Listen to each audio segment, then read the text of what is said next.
Olá, meu nome é Dani Cooper, estamos aqui para mais um Coopercast e hoje recebendo o Dr. Gustavo. Bem-vindo, Dr. Gustavo. Dr. Gustavo, que é professor, advogado especialista em proteção e propriedade intelectual, pós-graduado em processo empresarial, direito contratual e mestre em direito de marcas e direitos autorais. Um assunto super interessante, né, para quem trabalha aí com produtoras, né, com os YouTubers e essa turma que está vindo e precisa de informações sobre propriedade intelectual. E é sobre isso que a gente vai falar hoje.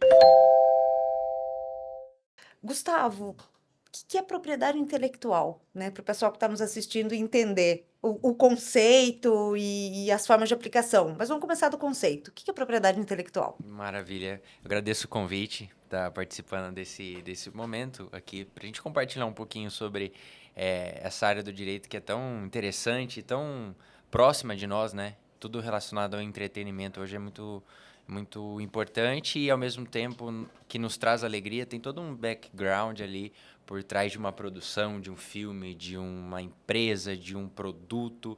E como que a gente protege isso, né? Então, toda vez que a gente fala de propriedade intelectual, nós falamos de um bem, um ativo intelectual que a empresa criou e ela pretende desenvolver e extrair daquele ativo algum tipo de lucro, algum tipo de exploração comercial, né? Então, isso passa por um desenvolvimento de uma marca, de uma patente, de uma invenção, um modelo de utilidade. Eu falo que as pessoas confundem muito patente com modelo de utilidade, né? Tratam tudo como patente.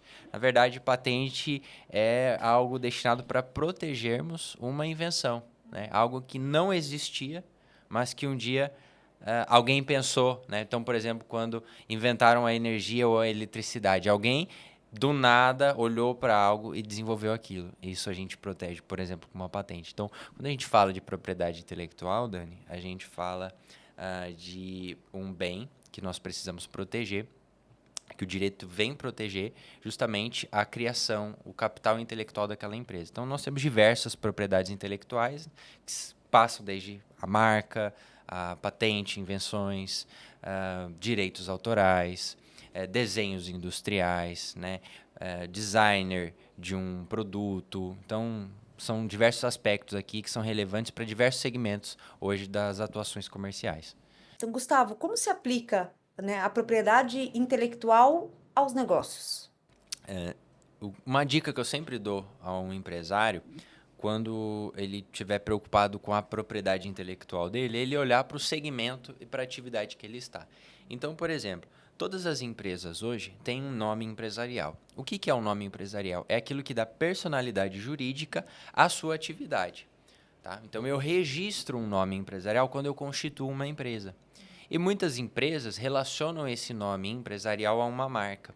E a marca é um instituto do direito que foi criado para desenvolver e proteger produtos e serviços. Então, toda vez que uma empresa, uma atividade econômica, eu vou desenvolver uma atividade econômica, eu desenvolvo uma marca para aquele produto ou serviço. Então, por exemplo, um escritório de advocacia ele tem uma marca relacionada aos sócios proprietários, aos sócios fundadores. Por exemplo, um celular, uma marca de celular está relacionada a uma empresa que tem uma visão ali. Então, por exemplo, uma Apple, uma Samsung, são situações ali que a gente atribui a produtos dentro de um determinado segmento. Então, a existência de uma marca traz uma qualidade muito interessante a um produto específico. Então, quando eu falo de um produto, eu relaciono ele a uma marca. A marca é uma propriedade intelectual. Às vezes, nós estamos diante, por exemplo, de uma produção, um filme. Dentro de uma produção, nós temos diversas formas de propriedades intelectuais. Por exemplo, um roteiro de uma história, o roteiro de um programa. E as pessoas sempre perguntam, eu posso proteger, por exemplo, uma ideia? Antigamente, falava-se que não. Eu não posso proteger uma ideia. A ideia ela está aí para que as pessoas possam tê-las. Mas, na verdade, não é bem assim. Hoje existem sistemas que garantem proteção, por exemplo, a uma ideia. Então, eu tive uma ideia de um programa. Eu posso sair contando e só quem vai ter direito, por exemplo, sobre este programa é quem desenvolver, quem produzi-lo? Não. Eu posso trazer uma proteção para uma ideia inicial, trazer um segredo de negócio para isso, e aí, à medida que eu vou revelando, eu vou criando acordos de confidencialidade até que, de fato, alguém eventualmente produza. Então, para cada ramo de atividade de uma empresa, de um empresário, de um consultor, nós temos uma propriedade intelectual específica. Então, desde um escritor que desenvolve uma obra literária, que quer proteger a sua propriedade porque ele não quer que outro venha e copie, ou então crie uma história muito parecida, inspirada, né? Então, nós tínhamos alguns, o pessoal que é da leitura conhece muito bem Harry Potter, a gente fala que os 3 protagonistas eram 2 homens e uma mulher. E aí depois vieram algumas outras histórias que seguiam a mesma estrutura narrativa, de um trio de protagonistas. Então, essa lógica geralmente é protegida pelo direito autoral, né? Pela estrutura de uma obra, pela literalidade do texto. Isso se reflete em músicas, em arranjos musicais, em filmografias, fonografias, em produção de conteúdo. Então, tudo isso é importante para a proteção. E se eu quiser começar a proteger a propriedade intelectual da minha produtora ou de qualquer outra empresa, né, como você falou, quais os primeiros passos legais? Perfeito. Quando a gente pensa, por exemplo, em proteger a propriedade intelectual de uma produtora, a gente começa pelo ponto mais simples, uma marca. Essa produtora tem uma marca registrada?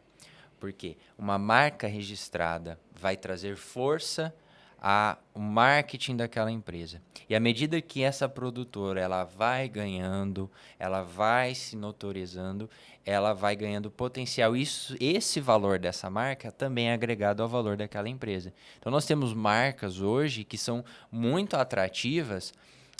Por exemplo, no mercado da produção audiovisual, se a gente pegar, por exemplo, nós tínhamos a marca da Warner Bros., por exemplo, que era um estúdio com sinônimo de liberdade e autonomia para os seus diretores, né? E nós tínhamos outros estúdios que tinham um outro perfil. Então, você vai atribuindo a esses diversos tipos de empresas, de produções, caráter diferente de acordo com as suas propriedades intelectuais. Isso porque nós estamos falando só de marca.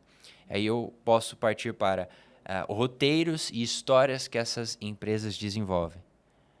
Dentro disso, eu posso também abranger, por exemplo, a atuação de atores e artistas, né? Que as pessoas às vezes confundem.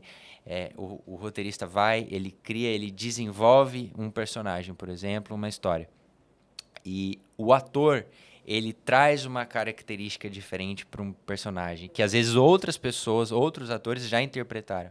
Eu posso proteger a criação artística que aquele ator criou em cima daquela personagem?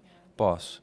Então, um clássico que eu gosto de usar como exemplo é que toda vez que um bom ator interpreta o Coringa numa história, ele é indicado ao Oscar. Com exceção de um, que teve alguns seus Fugiu a exageros. regra. Exatamente. Mas nós tivemos o Josh Nicholson interpretando num dos primeiros Batman. Foi uma atuação muito relevante. Ele trouxe uma característica interessante para aquela personagem. Nós tivemos o Coringa do Heath Ledger, que também ganhou um Oscar póstumo pela atuação. Tivemos o Coringa do Joaquin Phoenix, que veio com uma outra leitura de um personagem. Então, são diferentes leituras que são protegidas pelo direito autoral, pela propriedade intelectual e por ramos de direitos conexos dentro do direito autoral. Então, são diversos reflexos ali que uma empresa, uma produtora tem que olhar.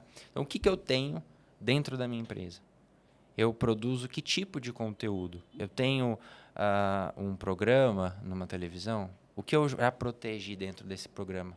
Será que uma outra produtora pode copiar a estrutura do meu programa, mudar o nome, criar uma marca nova e reproduzir esse programa num concorrente? Pela lógica, não. Mas se eu não tiver as proteções devidas, eu posso perder e ter que lidar com uma situação como essa. Tá? Então, são preocupações que, às vezes, os empresários, as empresas, os produtores não têm. Então, é um olhar que, geralmente, eu gosto muito de despertar, né? O direito da propriedade intelectual ele é muito satisfatório e protetivo quando eu olho no aspecto da prevenção. É muito mais fácil eu proteger uma propriedade intelectual previamente do que eu consertar um problema dentro da empresa depois que um fato ocorreu, uma situação ocorreu, e aí nós temos ali brigas milionárias que a gente pode discorrer ao longo aí da nossa conversa, mas a gente tem uma muito recente, que é da Disney contra os criadores dos Vingadores, né?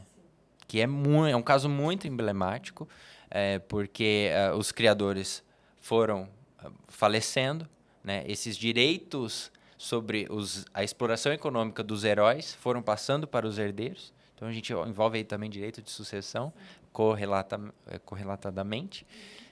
E aí existe uma briga judicial, porque imagina a Disney perder, por exemplo, uma das suas propriedades intelectuais mais valiosas aí, né? Filmes que, quando são lançados, aí geram bilhões de bilheteria e um fenômeno mundial aí que carrega milhões de pessoas. Então, isso é sempre importante que produtoras, que empresas estejam olhando para o seu negócio de forma interna e o que eu posso proteger. Então, essa é a pergunta. E perguntar não custa.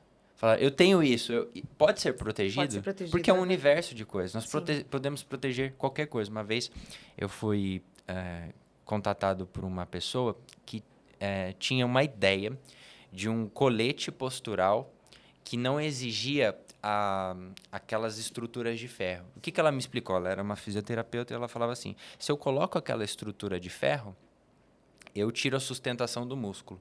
Eu resolvo o problema pontual da pessoa e eu crio outro. Por quê? Porque eu não preciso fortalecer o músculo para que o músculo exerça o papel de sustentar.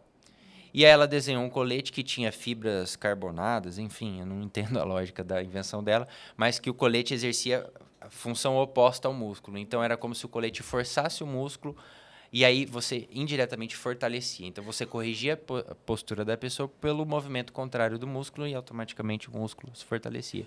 Resumindo, ela falou assim, eu não tenho dinheiro para registrar esse protótipo, desenvolver isso, eu não tenho essa tecnologia.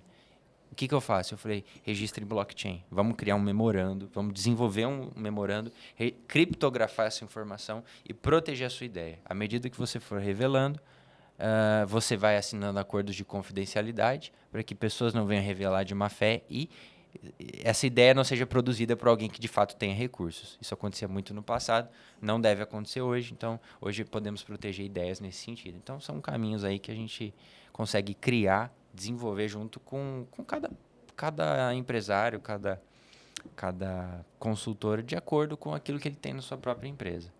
Não, mas era exatamente isso que eu ia te perguntar, né? Agora, para a gente finalizar, né? Se você tem alguma dica ou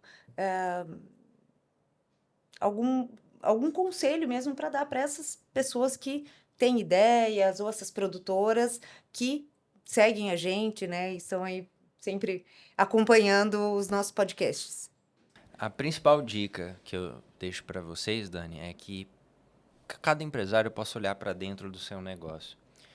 Eu tenho uma marca, eu tenho um ativo muito poderoso. Nós já realizamos vendas de empresas que metade do valor da venda era só pela existência da marca, pela força da marca. Eu tenho atores, eu tenho artistas com os quais eu lido, eu tenho contratos bem feitos de proteção de direito de imagem, né? Uma vez nós tivemos problema com um ator que nós atendimos uma produtora e ele argumentou numa reunião para renegociação de que se não fosse triplicado o valor do cachê dele, ele cairia fora e todo o programa, todo o canal seria prejudicado e ele criaria um canal concorrente com muita petulância. E aí, assim, a resposta a ele foi muito tranquila. Eu falei, leia seu contrato, você vai ver que você cedeu os seus direitos de imagem. Então, você não vai sair, você pode sair, você tem essa liberdade. Mas o seu rosto vai continuar nos vídeos que estão disponíveis no canal. Você não vai levar eles. E você também tem uma cláusula de não concorrência por um período. Você pode ir para um outro canal produzir outros vídeos, mas você não pode criar uma empresa e concorrer com a sua ex-produtora. Então, isso é algo que, às vezes, as produtoras não estão olhando, né? Então, é um aspecto que... O que eu tenho dentro da minha casa? O que eu tenho dentro da minha empresa? Eu posso proteger? Essa pergunta, ela não custa, né? Essa análise, ela não tem... quando você entende o poder que isso pode dar de proteção para sua empresa, você entende que vale a pena perguntar, vale a pena colocar isso à disposição para que seja de fato analisado e entendido qual o melhor caminho para eu proteger aquilo que eu tenho. Um especialista vai conseguir cuidar disso da melhor forma possível. Maravilha, doutor Gustavo, muito obrigada pela participação. Espero revê-lo em breve, Eu que no próximo agradeço. Coopercast. E nos sigam para os próximos episódios.